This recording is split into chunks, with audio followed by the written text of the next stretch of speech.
तो दोस्तों आपका फिर से स्वागत है हॉररलैंड में। और आज मैं जिस मूवी को एक्सप्लेन करने वाला हूँ उस मूवी का नाम है एलिजाबेथ हार्वेस्ट। मूवी की शुरुआत में पहाड़ों के रास्ते एक कार में एक लड़की और एक आदमी अपने घर की तरफ जा रहे थे। कार में उस लड़की की आंखें खुलती है और लड़की का नाम एलिजाबेथ था। उसके साथी में बैठे डॉक्टर का नाम था हेनरी। वे दोनों अपने घर जा पहुंचते हैं। हेनरी एलिजाबेथ को घर की मेड क्लेयर और उसके बेटे ओलिवर से इंट्रोड्यूस करवाता है। ओलिवर अंधा था और दोनों डिनर करके अपने रूम में जाते हैं और अपनी शादी की फर्स्ट नाइट को एंजॉय करते हैं। अगली सुबह हेनरी एलिजाबेथ को पूरा घर दिखाता है और सभी रूम में लॉक लगा था जो कि सिर्फ फिंगरप्रिंट से ही खुलता था। घर में एक रूम ऐसा भी था जहाँ पर जाने के लिए हेनरी एलिजाबेथ को मना कर देता है और वो वहीं पर एलिजाबेथ को प्यार करने लगता है। अब क्लेयर उन दोनों के मोमेंट्स को देखकर वहाँ से चली जाती है और रात को हेनरी एलिजाबेथ से कहता है कि वो काम के लिए सुबह ही निकलने वाला है। अगली दोपहर को क्लेयर एलिजाबेथ को लंच के बारे में पूछती है और मौका देखकर एलिजाबेथ क्लेयर से पूछती है कि हेनरी को इतने सारे नोबेल प्राइज मिले हैं और वो इतना बड़ा आदमी है और फिर उसके जैसी सिंपल लड़की से उसने शादी क्यों की है, जिस पर क्लेयर कहती है कि उसे इस बारे में कुछ नहीं पता है। रात के समय एलिजाबेथ देखती है कि ओलिवर और क्लेयर अकेले रात को कहीं पर निकल गए हैं और ये देखने के बाद में एलिजाबेथ सोने का बहुत ट्राई करती है लेकिन वो सो नहीं पाती है। उसे नींद आ ही नहीं रही थी। एलिजाबेथ उठकर उस रूम में जाती है जहाँ पर जाने के लिए हेनरी ने उसे मना किया था और वो पूरा रूम किसी लेबोरेटरी की तरह था। वहाँ पर बहुत सारी मशीनें चल रही थी और वहाँ की एक मशीन जब वो खुलती है तो वहाँ पर एक लड़की सो रही थी जो कि बिल्कुल उसी की तरह दिखाई देती थी। वो फिर उस रूम से निकलने के लिए भागती है लेकिन एक जगह पर टकराकर उसकी उंगली से खून निकलने लगता है। वो अपने रूम में आकर अपने जख्मों पर बैंडेज लगाती है और वो किसी को फोन लगाती है लेकिन वो किसी को भी फोन नहीं लगा पा रही थी और वो थक कर वहीं पर सो जाती है। अगले दिन से एलिजाबेथ हेनरी से अनकंफर्टेबल फील करने लगी थी। हेनरी उसकी परेशानी के बारे में पूछता है। एलिजाबेथ फोन के बारे में बताती है कि यहाँ से कहीं पर फोन ही नहीं लगता है और हेनरी ऐसा कह देता है कि ऐसी जगह से फोन नहीं लगना एक नॉर्मल बात है। हेनरी फिर एलिजाबेथ की इंजर्ड उंगली के बारे में एलिजाबेथ से पूछता है जिस पर वो कहती है कि ये बस एक एक्सीडेंट है और फिर हेनरी एलिजाबेथ के साथ में इंटीमेट होता है लेकिन एलिजाबेथ इसको एंजॉय नहीं करती है और वो इंटीमेट होते समय रोने लगती है। अब आधी रात को हेनरी उठकर रूम से बाहर जाता है और एलिजाबेथ उसे फॉलो करती है। हेनरी को पता लग जाता है कि एलिजाबेथ उसका पीछा कर रही है और हेनरी एलिजाबेथ को जब सजा देने वाला था तो वो एक हथियार देकर एलिजाबेथ को मारने के लिए उसके पीछे पीछे जाता है।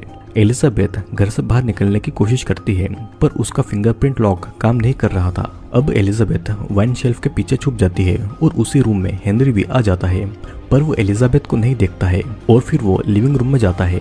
एलिजाबेथ जब वहां से निकलती है तो देखती है कि लिविंग रूम खाली है और अपनी सेफ्टी के लिए वो भी एक हथियार उठाकर ऊपर के रूम की तरफ जाने लगती है लेकिन हेनरी वहीं पर छुपा हुआ था और वो एकदम से निकलकर एलिजाबेथ पर हमला करके उसे मार डालता है। अगली सुबह ओलिवर और क्लेयर एलिजाबेथ की बॉडी को दफनाकर ठिकाने लगा देते हैं और फिर ओलिवर, क्लेयर और हेनरी के साथ में मिलकर ब्रेकफास्ट करते हैं जैसे कि कुछ हुआ ही ना हो। वे सभी नॉर्मल बिहेव कर रहे थे और क्लेयर हेनरी को ये सभी काम छोड़ने को कह देती है क्योंकि उसे ऐसा लगता था कि वो कभी भी पकड़ा जा सकता है। अब शाम के समय हेनरी के घर पर उसका एक फ्रेंड फ्रैंक आता है जो कि एक डिटेक्टिव था। हेनरी फ्रैंक से कहता है कि एलिजाबेथ सो रही है और हेनरी फ्रैंक से उसकी परेशानी का कारण पूछता है। फ्रैंक का डिपार्टमेंट कुछ चीजों पर इन्वेस्टिगेशन कर रहा था और शायद से ये चीजें हेनरी के लिए हो सकती है पर हेनरी को इन बातों से ज्यादा फर्क नहीं पड़ रहा था। अब दूसरी तरफ क्लेयर जब अपनी डायरी लिख रही थी तो ओलिवर वहां पर आकर उसके लिए फूल लाता है। क्लेयर ओलिवर से उसे इस तरह गिफ्ट लाने के लिए मना करती है और ओलिवर कहता है कि अगर वो यहाँ पर खुश नहीं है तो यहाँ पर क्यों रह रही है, जिस पर क्लेयर कहती है कि वो चीज़ों को समझती है और इसीलिए वो यहाँ रह रही है। ओलिवर कहता है कि वो यहाँ इसलिए रह रही है क्योंकि वो हेनरी से प्यार करती है और ओलिवर को वहाँ से भेजकर क्लेयर अपनी पिल्स ले लेती है। धीरे धीरे समय निकलता है और 6 हफ्तों के बाद भी उसी पहाड़ के रास्ते एलिजाबेथ और हेनरी घर की तरफ जा रहे थे और इस बार एलिजाबेथ की वेडिंग ड्रेस अलग थी पर बाकी सभी पहले की ही तरह सेम था। हेनरी एलिजाबेथ को क्लेयर और ओलिवर से इंट्रोड्यूस कराता है और पूरा घर दिखाता है और उसी लेबोरेटरी रूम में जाने से मना कर देता है। अब डिनर करने के बाद में दोनों इंटीमेट होते हैं और सोने से पहले हेनरी उसे कहता है कि सुबह उसे काम के लिए कहीं पर जाना है। एलिजाबेथ को नींद नहीं आ रही थी तो वो किचन में जाती है जहाँ पर उसे क्लेयर मिलती है। वो क्लेयर को हेनरी के बारे में पूछती है क्योंकि वो हेनरी के बारे में जानना चाहती थी। क्लेयर कुछ बता पाती उससे पहले ही हेनरी वहाँ पर आकर एलिजाबेथ को अपने साथ में रूम में लेकर चला जाता है। अगले दिन एलिजाबेथ घर पर अकेली थी। वो फिर उसी रूम के अंदर चली जाती है जहाँ पर हेनरी ने उसे जाने के लिए मना किया था, और वहाँ पर एलिजाबेथ को उसी की ही तरह हम शक्ल लड़की दिखाई देती है जो कि मशीन के अंदर थी। उसे देखकर वो वहाँ से भागती है और वही हम शक्ल एलिजाबेथ मशीन से निकलकर एलिजाबेथ के पीछे जाती है। एलिजाबेथ ये देखती है कि क्लेयर और ओलिवर कहीं बाहर गए हैं और वो अपने रूम में जाकर सो जाती है। फिर वहाँ पर हम शक्ल एलिजाबेथ आकर असली एलिजाबेथ का फेस टच करती है और उसका पजामा निकालती है। एलिजाबेथ नींद में थी तो उसे कुछ भी पता नहीं चल रहा था। फिर अगली सुबह एलिजाबेथ नींद से उठकर देखती है तो पाती है कि वो आधी नेकेड है। हेनरी उसे देखकर पूछता है कि क्या वो ठीक है, और एलिजाबेथ फिर बाथरूम में जाती है फ्रेश होने के लिए। हेनरी बाथरूम के अंदर जाना चाहता था पर एलिजाबेथ उसे रोकती है और फिर भी हेनरी अंदर आ ही जाता है। हेनरी टॉवल हाथ में लेता है और उसकी बात न मानने की वजह से वो एलिजाबेथ को मारने ही वाला था। एलिजाबेथ बाथरूम से भागती है पर हेनरी उसे पकड़कर टॉवल से उसका गला दबाकर उसे मारने लगता है और किसी तरह से एलिजाबेथ उसे किक करके वहां से भाग जाती है। वो दरवाजे की तरफ आती है पर उसका फिंगरप्रिंट काम नहीं करता है और वहां के ग्लास को तोड़ने की वो कोशिश करती है पर वो नहीं टूटता है। एलिजाबेथ किचन में जाकर एक चाकू उठा लेती है अपनी सेफ्टी के लिए। हेनरी एक कपड़े पर क्लोरोफॉर्म लगाकर एलिजाबेथ को पकड़ने जाता है। हेनरी लिविंग रूम में जाकर पियानो बजाता है। फिर वो पियानो की रिकॉर्डिंग बजा देता है ताकि एलिजाबेथ को लगे कि हेनरी अभी भी वहीं पर है। एलिजाबेथ जब किचन से निकलती है तो हेनरी उसे पकड़कर क्लोरोफॉर्म का कपड़ा उसके मुंह पर लगा देता है, जिससे कि एलिजाबेथ बेहोश होने का नाटक करती है और मौका मिलते ही वो हेनरी पर चाकू से कई बार वार करती है और हेनरी वहीं पर मारा जाता है। अब क्लोरोफॉर्म की वजह से एलिजाबेथ उसके पास ही बेहोश हो जाती है और कुछ समय के बाद में एलिजाबेथ को होश आता है तो वो उठकर हेनरी की बॉडी को दरवाजे के पास ले जाती है। वो हेनरी की फिंगरप्रिंट से दरवाजा खोलने की कोशिश करती है पर दरवाजा नहीं खुलता है और वो घर से खून को साफ करती है, जिसके बाद में वो हेनरी की डेथ बॉडी छुपा देती है। वो फिर नहाती है और अपने शरीर से खून को साफ करती है और अपने खून से सने कपड़ों को जला देती है और वो अपनी वेडिंग रिंग को भी उतार देती है। फिर वो थक कर सोफे पर सो जाती है और तभी उसे हेनरी का फोन बजने की आवाज सुनाई देती है।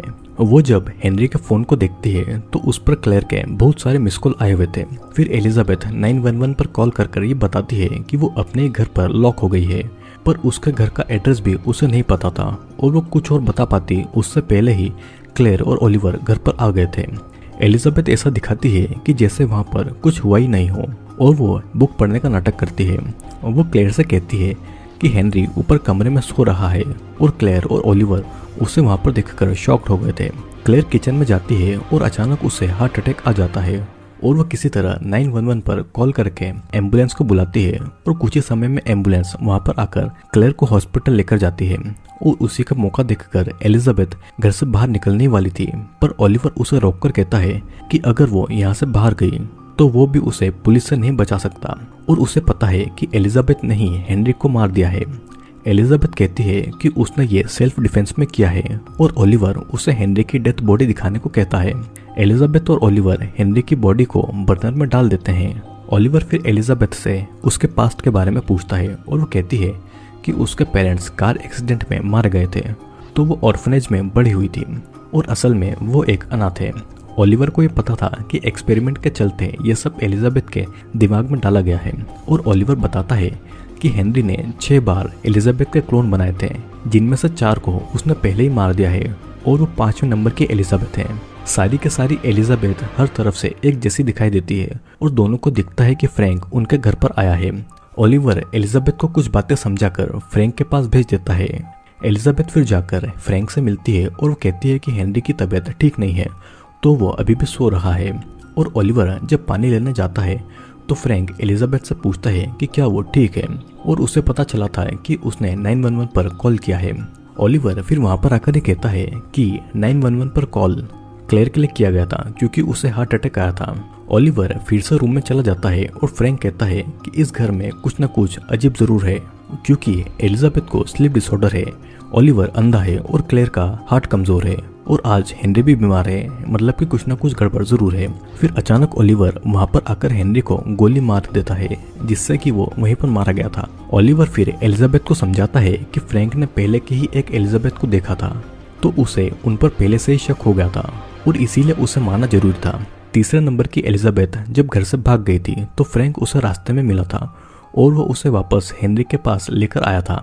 उसके बाद में हेनरी ने तीसरी एलिजाबेथ को मार दिया था और उसके बाद में चौथे नंबर की एलिजाबेथ को बनाकर उसमें पुरानी मेमोरीज डालकर उसे हेनरी की वाइफ बनाकर रखा गया था। एलिजाबेथ इन सारे एक्सपेरिमेंट के बारे में सुनकर बहुत ज़्यादा दुखी होती है और वो ये सब नहीं सुनना चाहती थी। वो दोनों फ्रैंक की डेड बॉडी को ले जाकर बर्नर में डालकर उसे जला देते हैं। ओलिवर एलिजाबेथ को क्लेयर की डायरी पढ़ने को कह देता है और एलिजाबेथ को उसी रूम में लॉक करके वहां से वो चला जाता है। एलिजाबेथ वहां से निकल नहीं पाती है तो वो उस डायरी को पढ़ने लगती है क्योंकि क्या पता कि उसे वहां से कुछ पता लग जाए। क्लेयर की डायरी में लिखा हुआ था कि 5 साल पहले हेनरी ने क्लेयर को अपने घर पर बुलाया था और क्लेयर एक न्यूरोलॉजिस्ट थी। हेनरी भी एक साइंटिस्ट था तो वो क्लेयर को अपने साथ काम करने के लिए मना लेता है। हेनरी उसे लेबोरेटरी में ले जाता था और वहाँ के स्लीपिंग कैप्सूल में उसकी वाइफ एलिजाबेथ के क्लोन को दिखाता था।